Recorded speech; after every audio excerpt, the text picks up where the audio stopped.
I have been flying the Mini 3 Pro almost exclusively now for 2 months. There is so much to talk about, so let's get right to it. The Mini 3 Pro bears little resemblance to the two iterations that came before it. At a glance, it would be difficult distinguishing the Mini 1 from the Mini 2, but put the Mini 3 Pro in the mix and you instantly know it's something completely different. The Mini 3 is considerably larger than previous Minis, while the Mini 2, its RC N1 remote and charging hub easily fit into my small accessory bag. The same cannot be said about the Mini 3. Larger in size and heavier in weight too, the Mini 3's takeoff weight is 248 grams, a full 9 grams heavier than the Mini 2. Tossing the Mini 3 Pro RC remote, 3 batteries and charging hub in your pack will add over 30 grams more weight compared to the Mini 2. The Mini 3 is still very small, but just know that it is going to take up more space and add extra weight to your camera bag. When I first unpacked the Mini 3 Pro, everything felt completely different, almost uncomfortable. All the muscle memory I had accumulated over months using the Mini 1 and Mini 2 no longer applied. The arms unfold opposite to how they did on previous versions, the power button is on the top instead of the bottom, and even the battery design had me counterintuitively putting them in upside down more than once.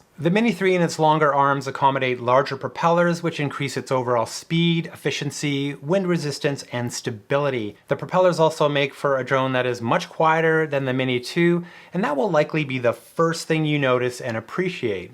The Mini 3's new look is defined by the big eyes on the top of its frame. These bulbous protrusions house the forward and rear vision system, something the previous Minis did not have. The downward-facing vision system also received an upgrade, and altogether, three-way obstacle detection is an awesome addition. In an interesting design choice, the Mini 3 has a standard battery offering up to 34 minutes of flight time, and a heavier plus-size battery offering up to 47 minutes. Now, what is interesting about this is the batteries are exactly the same size, so ultimately the Mini 3's size is dictated by the larger capacity battery that will not be of any use to folks who need to stay under 250 grams. Personally, I like the option of having a higher capacity battery and longer flight times, but I do find it interesting that DJI decided to make the drone larger and heavier to accommodate it. Without the battery installed, the shell of the Mini 3 feels very thin to the point of being flimsy, but there is definitely strength where necessary. The front third of the drone and its arms feel very substantial. At the end of each of the front arms are bright LED lights, which is a great addition. I realize that weight is always a consideration, but I wish the rear arms had LED lights too. Probably the most radical design change is in the front. Gone is the gimbal hood of previous Minis, replaced instead by a cavernous space allowing for unparalleled gimbal movement, which in my opinion is the killer feature of this drone. The gimbal can now pitch upwards 60 degrees. This opens up huge creative possibilities, but perhaps more importantly, it means the gimbal is no longer constrained by the nose down pitch of the aircraft while flying in sport mode.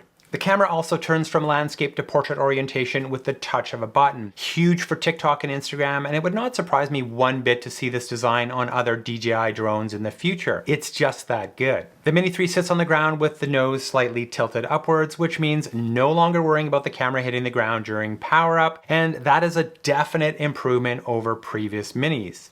The downside to all this freedom of movement is a camera that extends slightly past the front of the drone, exposing it to potential damage during a crash. Time will tell if this turns out to be a bit of an Achilles heel with this drone.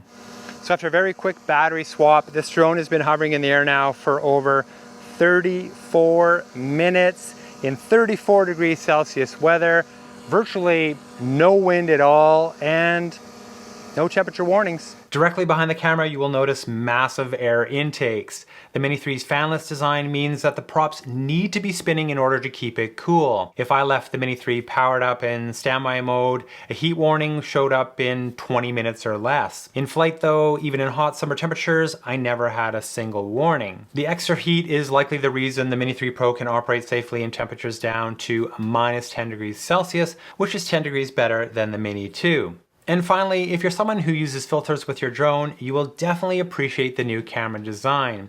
A simple twist is all it takes to remove one filter and replace it with another.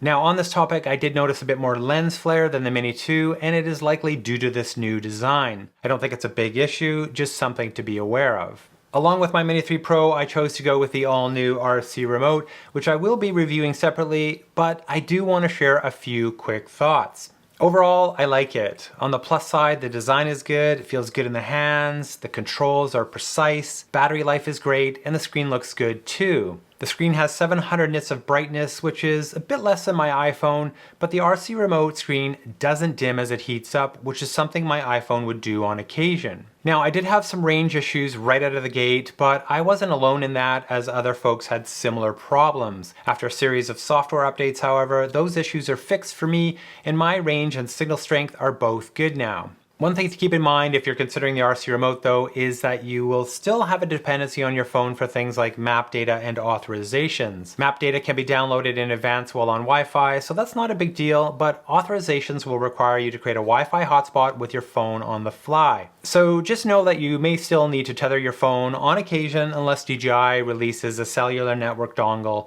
sometime in the future. The Mini 3 definitely lives up to its Pro name, having pretty much all the features you'd expect in a Pro drone from DJI. At the top of that feature list for many folks is obstacle avoidance, and the Mini 3 delivers with obstacle sensing in 3 directions, as well as including the advanced pilot assistance system. This means that the Mini 3 can now track and follow subjects while actively avoiding obstacles in real time. Features like active track, spotlight, and point of interest make it simple for pilots of any experience level to capture dynamic shots with just the touch of a button, as well as improving overall safety. I gave active track a good test doing laps around my neighborhood on my longboard and was quite impressed how well the drone navigated around trees and stayed with me as my speed varied. I feel like the tracking needs to be smoothed out somewhat, but generally it worked well and I like having the feature. On the photo and video side, the Mini 3 Pro is a powerhouse.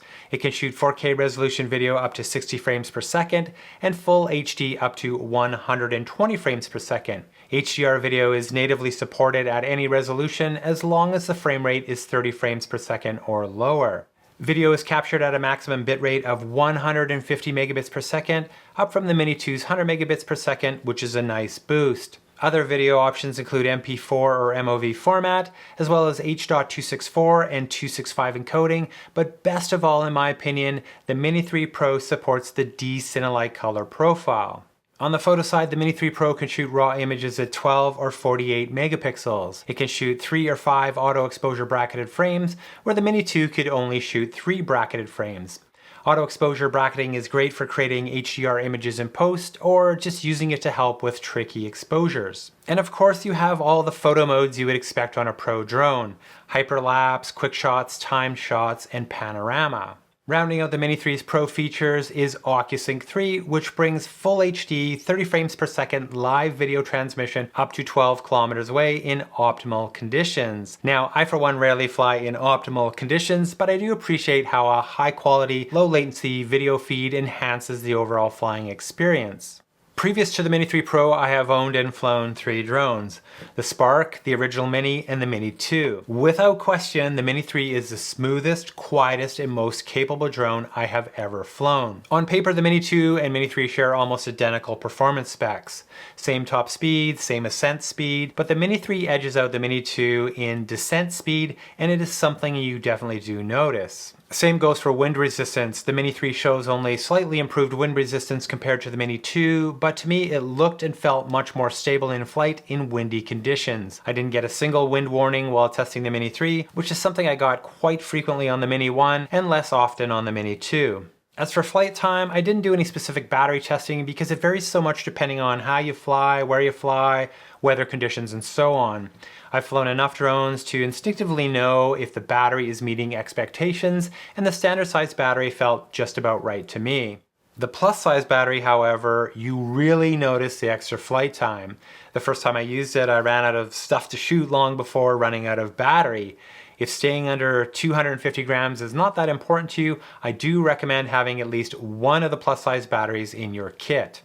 Being a photographer, the most important aspect of any drone to me is its camera, and the Mini 3 does not disappoint. The camera system got a huge upgrade from the Mini 2 and now sports a 1/1.3 inch CMOS sensor. This 3/4 of an inch sensor is a whopping 79% increase in size over the Mini 2 sensor, and its pixels measure in at 2.4 microns, which is the same size as the ones on the Air 2S. The sensor features dual native ISO, which makes possible in-camera HDR photos and video, as well as improved low light performance. It's also a quad Bayer sensor, which means that each of the 48 million pixels can be treated as a single pixel or combined in groups of 4. That means you can choose between 48 or 12 megapixel images. On the camera side, the Mini 3 gets a nice upgrade to an f1.7 autofocus lens. This new lens allows almost 3 times more light to hit the sensor than the Mini 2's f2.8 fixed focus lens. On paper, the Mini 3's camera specs look very impressive, but how does it perform in the real world? Well,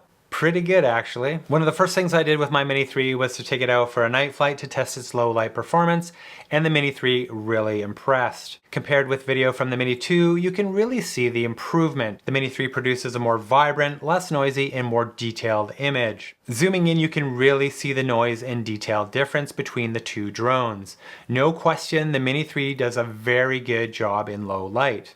Overall, the Mini 3's footage looks really great. From my very first shots, I was impressed with the incredible amount of detail it captured. Just really clean, crisp footage with lots of detail and natural looking colors. And because of its wider aperture and larger sensor, you can actually get some decent background blur in your shots too, which is really quite nice. On a 24 frames per second timeline, the Mini 3's 4K 60 frames per second video produces great looking slow motion footage running at 40% of regular speed. I also tried a bit of 1080p 120 frames per second footage scaled up to 4K for this video, and it's actually not too bad. Perhaps it's a bit soft and a little jittery, but in a pinch, it's definitely usable. The D-Cinelike color profile is another great addition to the Mini 3. Whereas the normal profile is very contrasty, sharp, and saturated, D-Cinelike is the opposite. It's a flat profile with very little contrast, saturation, and sharpness. What's good about that is you are starting from a neutral position when grading your footage and have much more control over the final look of your shots. When you shoot in D-Cinelike, you also get 10-bit color as opposed to the 8-bit color you get with the normal profile. Again, this means more latitude for grading your footage, smoother color gradients, and it allows you to pull a bit more out of highlight and shadow areas. The Mini 3 also produces good quality photos. I find the JPEG images are very crisp and detailed with nice natural color. They are generally quite saturated and contrasty, which makes them ready for posting to social media with minimal adjustment. Of course though, you can shoot photos in a DNG format, which strips away all those adjustments that get baked into the JPEG files. The raw photos are easy to work with, and I was quite surprised how much detail can be pulled out of the highlight or shadow areas if you didn't get your exposure quite right. I didn't notice much of a difference in detail or quality between the 12 and 48 megapixel images. Of course, one has a lot more pixels than the other, but overall I found them to be very similar in quality and detail, and I am overall pleased with the images the Mini 3 produces. Unquestionably, the Mini 3 Pro is the best DJI drone I have ever flown. The Mini 3's camera produces very good pictures and captures great video, which are the two most important features to me. The Mini 3 also performs very well in low light, producing vibrant, detailed images and video with minimal noise. Its standard battery gives it a good amount of flight time, which is even better with the larger capacity battery. It flies like a dream, it's precise, it's quiet, and it's still a compact sub 250 gram drone. If you're looking for a very capable sub 250 gram drone, this is definitely one to consider. However, I do have a few quibbles. My first complaint is the gimbal cover. Sometimes I get it on right away, and other times it's just a total struggle. Either way, it's just way too fiddly. I'm also not a fan of screw-on propellers. All the other Pro DJI drones have quick release props, so why not the Mini 3? And speaking of propellers, why not include some kind of propeller holder like the Mini 1 and Mini 2? I also don't like that the size has increased. DJI made the decision that everyone gets a bigger mini drone regardless of whether or not you're able to use the larger capacity batteries. I'm really torn on this design because I like the option of longer flight times, but I preferred the size of the Mini 2. And while I'm on the topic of batteries, it would have been really nice to have a button on them to check the power level. I still miss that feature from the Spark batteries. Now, my final quibble is with features that don't work under certain conditions.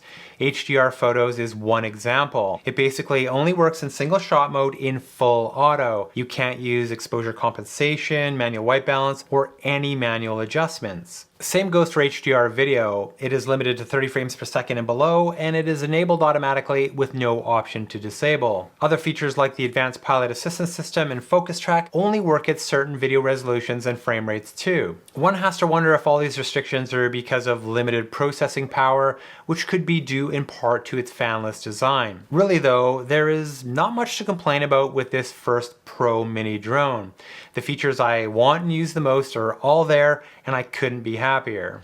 Sometime there. Got it. Well, that's it for this one, guys. If you have any questions on the Mini 3 Pro, please let me know in the comments below and I'll do my best to answer. And as always, thanks so much for watching. Hit that thumbs up if you found this video helpful. Please subscribe if you haven't already. And yep, you guessed it, I'll see you in the next one. Bye.